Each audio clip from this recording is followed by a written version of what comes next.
আজকে একজন ব্যক্তির মনোনয়নপত্র বাতিল হয়েছে এই ঋণখেলাপি হওয়ার দায়ে। এখন কি আমরা বলতে পারবো উনি ঋণখেলাপি ছিলেন? আমরা সেদিন বলেছিলাম এই মহান জাতীয় সংসদে কোনো ঋণখেলাপি নেই, সদস্য নেই, ঋণগ্রস্ত থাকতে পারে। মাননীয় সদস্য নাজিবুর রহমান বলুন। ধন্যবাদ মাননীয় স্পিকার। একটা ছোট পয়েন্ট অফ অর্ডার ছিল। কয়েকদিন আগে আমাদের একজন সম্মানিত সংসদ সদস্য আপনার কাছে জানতে চেয়েছিলেন সংসদে কোনো ঋণখেলাপি আছে কিনা। তখন আপনি বলেছিলেন বিষয়টি যেহেতু বিচার বিভাগের অধীনে আছে, বিচারাধীন আছে, এই জন্য আপনি বলতে পারছেন না। আজকে একজন ব্যক্তির মনোনয়নপত্র বাতিল হয়েছে এই ঋণখেলাপি হওয়ার দায়ে। এখন কি আমরা বলতে পারবো উনি ঋণখেলাপি ছিলেন? এটা আমার পয়েন্ট অফ অর্ডার ছিল মাননীয় স্পিকার। ধন্যবাদ। মাননীয় সদস্য, এটা ঠিক পয়েন্ট অফ অর্ডার হলো না। একজন সদস্যের সদস্যপদ থাকবে কি থাকবে না এটা নির্বাচন কমিশন স্থির করবে।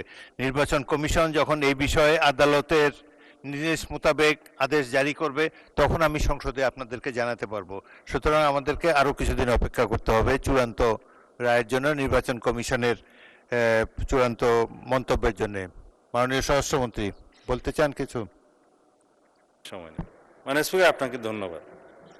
আমরা সেদিন বলেছিলাম এই মহান জাতীয় সংসদে কোনো ঋণখেলাপি নেই, সদস্য নেই, ঋণগ্রস্ত থাকতে পারে আইনিভাবে। তো উনি যে প্রসঙ্গটা তুললেন এটা আদালতে যেহেতু ফয়সালা হয়ে গেছে, আদালতের বিচার, কিন্তু উনি তো সংসদ সদস্য হিসেবে ভোট নিয়ে এখানে আসেন নাই। উনি তো member of the parliament non.